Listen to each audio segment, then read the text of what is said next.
Notre secours est dans le nom du Seigneur, qui a fait le ciel et la terre. Alors, si vous en êtes là, c'est que ce podcast, vous avez fini par l'aimer. Je vous amène du côté des studios pour vous montrer comment est-ce qu'on voulait concocte ces épisodes. Alors d'abord, il y a la lecture de la Bible. C'est toujours un peu compliqué parce qu'ensuite, il faut faire les cuts, etc. Il faut être hyper attentif dans la lecture de la Bible. Vous en apercevez peut-être pas, mais dès que je décroche un petit peu, ça devient beaucoup plus plat. Donc ça demande un gros effort d'attention.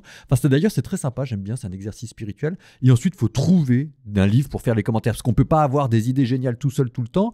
Donc là, par exemple, en ce moment, je suis dans un commentaire qui est d'Amnon Bazak en anglais, qui est assez judaïsant, qui est très intéressant. Et c'est à partir de ça, généralement, ça me demande une demi-heure de lecture, de réflexion, de trouver des idées. Et ensuite, pour le coup, ça me demande bien une demi-heure parce que après, j'ai toujours trop de trucs à dire. C'est super compliqué. Et je passe une demi-heure à enlever ce qui me paraît le moins important pour faire les commentaires. Ce qui fait qu'en fait, votre commentaire, pour vous, ça dure 5 minutes. Pour moi, c'est au moins 1 heure de travail. Je ne suis pas très efficace d'ailleurs. Bon, sachant qu'il y a 2 épisodes par jour, ça veut dire des choses, de l'amour qu'on met dans ces podcasts que vous êtes en train d'entendre. Les liens pour nous soutenir et nous aider sont en bas. Bah oui, mais qu'est-ce que vous voulez ? Faut bien que je vive. Mais j'espère que ce petit détour du côté des studios vous aura donné envie de nous aider. Enfin, vous le sentez, ce podcast, il sent la sueur. Allez, 1 Samuel chapitre 24.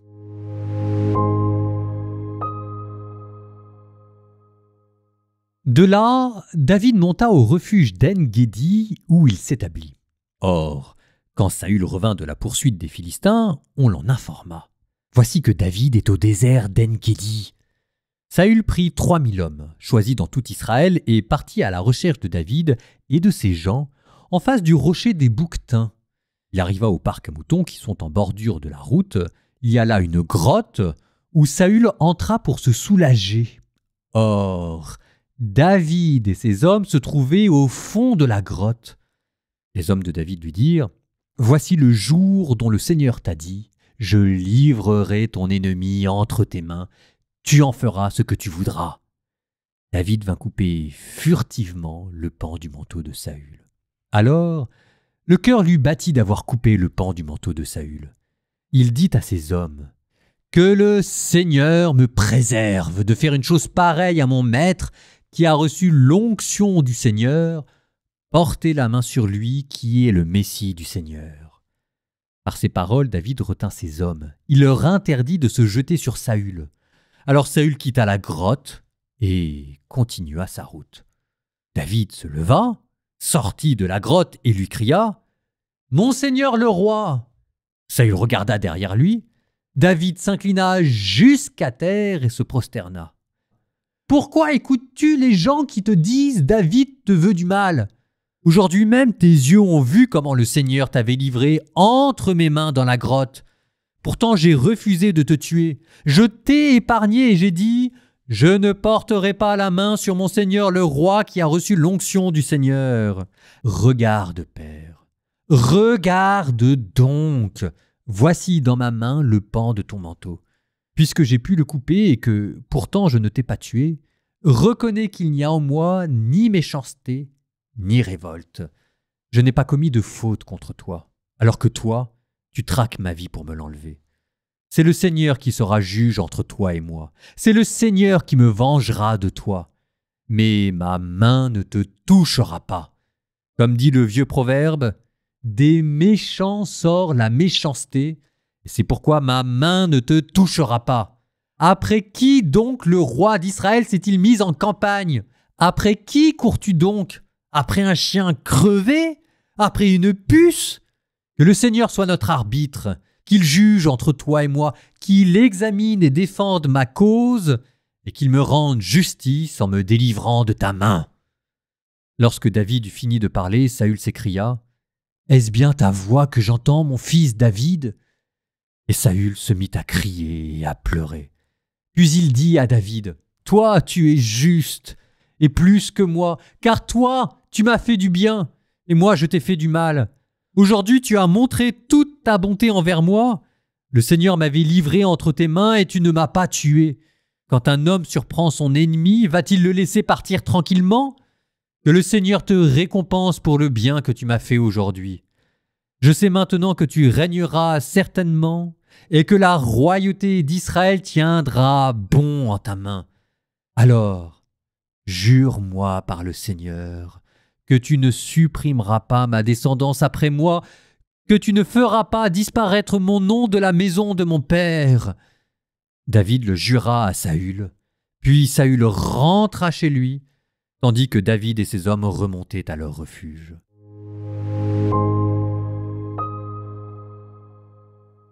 La rencontre au fond d'une grotte. Alors c'est pas la première fois que David est poursuivi par Saül, mais là c'est différent et il y a un stress encore supplémentaire. Cette fois-ci, il est au fond d'une grotte et Saül lui barre l'accès. Ça veut dire que si jamais David veut sortir de là, il va devoir passer par Saül. Est-ce que vous voyez la tension narrative du récit qui, au fur et à mesure des rencontres entre David et Saül, met David dans des situations de plus en plus désespérées? Désespéré à tel point que, à part tuer Saül, on ne voit pas comment est-ce que David va s'en sortir. Il y aurait une double excuse, d'abord celle de la légitime défense, ensuite il y a une sombre histoire de prophétie.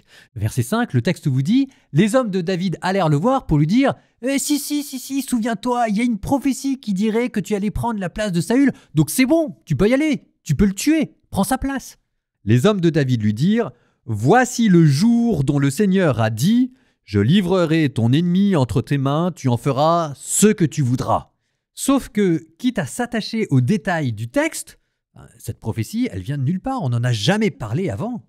Les commentateurs disent, c'est parce que les hommes de David étaient au courant que Samuel avait conféré l'onction royale à David, et que pour eux, ça ne pouvait signifier qu'une seule chose, c'est que David allait prendre la place de Saül et allait le tuer. Parce que c'est toujours comme ça que ça se faisait quand vous prenez la place d'un roi. Et vous voyez comment est-ce que les hommes de David ici ont surinterprété l'onction. Ah oui, mais souvenez-vous, la bande armée de David, c'était pas des gens faciles à gérer. Je vous avais parlé des hapirous, c'est-à-dire de mercenaires. Et puis le texte biblique vous disait des gens endettés, des fuyés, des rescapés à l'âme amère. Et arriver à régner sur eux, ça veut déjà dire quelque chose de David. C'était probablement d'ailleurs le meilleur entraînement qu'il pouvait avoir pour régner ensuite sur Israël. Vous le savez, on en a tous fait l'expérience. Si vous obéissez trop vite à des gens vindicatifs, ça on connaît tous, mais qui en plus ici aiment le sang, mais c'est eux qui vont vous aspirer et vous entraîner dans leur logique et leur spirale infernale. Donc ce qui est en jeu ici, pour David, c'est tuer quelqu'un, c'est pas quelque chose qui se fait à la légère, et puis il faut qu'il rappelle qu'il est le chef et qu'il leur doit rien. Ce qui est en jeu, c'est son autorité spirituelle. Et pour rajouter à la complexité, il y a une ambiguïté, parce que si David ne tue pas Saül, il va passer pour un lâche auprès de ses hommes, mais s'il le tue, il va aussi montrer à ses hommes que lui, David, ne considère pas le personnage du roi juif, parce qu'en ce moment c'est Saül qui est le roi juif, il ne le considère pas comme un personnage sacré. C'est lui-même qu'il va finir par fragiliser. Alors, comment s'en sort David ? Il s'en sort par le haut et de manière assez géniale, en coupant furtivement un pan du manteau de Saül. Le texte ne nous dit pas comment est-ce qu'il a réussi à le faire, mais enfin on sait que David, c'est un sioux. C'est pas mal, parce que, et de un, il montre aux hommes qu'il n'est pas lâche. Il aurait pu le tuer. C'est pas parce qu'il avait peur qu'il l'a pas fait. 2, ça lui donne un moyen de pression ensuite sur Saül. 3, ça rehausse son prestige de guerrier habile dans les ruses de guerre auprès de tous ceux qui l'accompagnent. Et 4, pour nous qui lisons le texte, ça nous rend David encore plus attachant. Vous avez entendu ? Le cœur lui battit d'avoir coupé le manteau de Saül. Ça renforce la dimension psychologique, la tendresse et le petit cœur de David. On se dit « Ah, c'est lui qu'on aime ». Ah, encore une chose, tiens, qui mérite d'être dit à la fin de ce chapitre. Je passe sur les différents détails, mais vous entendez comment est-ce que Saül, entendant la remontrance de David, se met à pleurer. Les larmes de Saül. Alors, est-ce que ce sont des larmes de crocodile ? Oui, ce sont des larmes de crocodile. Mais n'empêche, et moi je dis Saül, c'est à la fois quelqu'un qui n'est pas intéressant et quelqu'un pour qui on ne peut pas s'empêcher d'éprouver comme un petit malaise parce qu'il fait de la peine. Dans les raisons pour lesquelles Saül pourrait pleurer, d'abord des pleurs de rage de voir son ennemi encore lui échapper. Ensuite des pleurs parce que je vous rappelle qu'il il est comme possédé par un esprit mauvais et que c'est un homme qui est profondément enfermé dans la tristesse. Et puis, il déplore parce qu'il est obligé de voir que David est supérieur à lui en toutes choses, militairement et moralement. Là, il ne peut plus l'ignorer. Donc dans les pleurs de Saül, il y a la rage, la frustration, la tristesse, la mauvaise foi et aussi et surtout, ça c'est peut-être plus subtil à voir, mais il y a la peur. Il y a dans les pleurs de Saül comme un long frisson. Écoutez à nouveau ce que Saül dit à David. Saül lui dit « Tu es meilleur que moi, tu régneras ». Alors on se dit « Bah voilà quoi, c'est beau, enfin un mouvement du cœur et d'honnêteté ». Mais tout de suite après, vous avez Saül qui lui dit « S'il te plaît, ne détruis pas ma famille ». On pourrait se dire « Bah oui, mais c'est beau, il essaye de protéger sa famille ». Non, c'est pas ça ce que ça veut dire. Ce que ça veut dire, c'est qu'au moment où il réalise que David va venir roi, il se dit que David va tuer toute sa famille.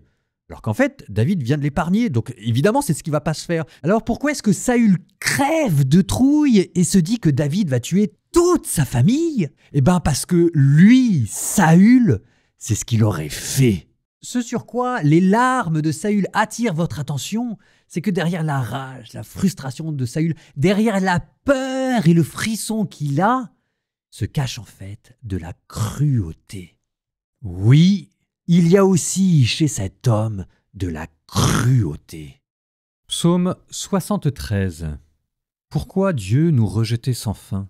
Pourquoi cette colère sur les brebis de ton troupeau ? Rappelle-toi la communauté que tu acquis dès l'origine, la tribu que tu revendiquas pour héritage, la montagne de Sion où tu fis ta demeure. Dirige tes pas vers ces ruines sans fin, l'ennemi dans le sanctuaire a tout saccagé, dans le lieu de tes assemblées, l'adversaire a rugi, et là, il a planté ses insignes. On les a vus brandir la cognée comme en pleine forêt, quand ils brisaient les portails à coups de masse et de hache. Ils ont livré au feu ton sanctuaire, profané et rasé la demeure de ton nom. Ils ont dit « Allons, détruisons tout ». Ils ont brûlé dans le pays les lieux d'assemblée sainte. Nos signes, nul ne les voit, il n'y a plus de prophètes. Et pour combien de temps ? Nul d'entre nous ne le sait. Dieu, combien de temps blasphémera l'adversaire ? L'ennemi en finira-t-il de mépriser ton nom ? Pourquoi retenir ta main, cacher la force de ton bras ? Pourtant, Dieu, mon roi dès l'origine, vainqueur des combats sur la face de la terre, c'est toi qui fendis la mer par ta puissance, qui fracassa les têtes des dragons sur les eaux, toi qui écrasas la tête de Léviathan pour nourrir les monstres marins, toi qui ouvris les torrents et les sources, toi qui mis à sec des fleuves intarissables, à toi le jour, à toi la nuit, toi qui ajustas le soleil et les astres, c'est toi qui fixas les bords de la terre, l'hiver et l'été, c'est toi qui les formas. Rappelle-toi, l'ennemi a méprisé ton nom, un peuple de fous a blasphémé le Seigneur. Ne laisse pas la bête égorger ta tourterelle, n'oublie pas sans fin la vie de tes pauvres. Regarde vers l'alliance, la guerre est partout. On se cache dans les cavernes du pays. Que l'opprimé échappe à la honte, que le pauvre et le malheureux chantent ton nom. Lève-toi, Dieu, défends ta cause. Rappelle-toi ces fous qui blasphèment tout le jour. N'oublie pas les vacarmes que font tes ennemis, la clameur de l'ennemi qui monte sans fin.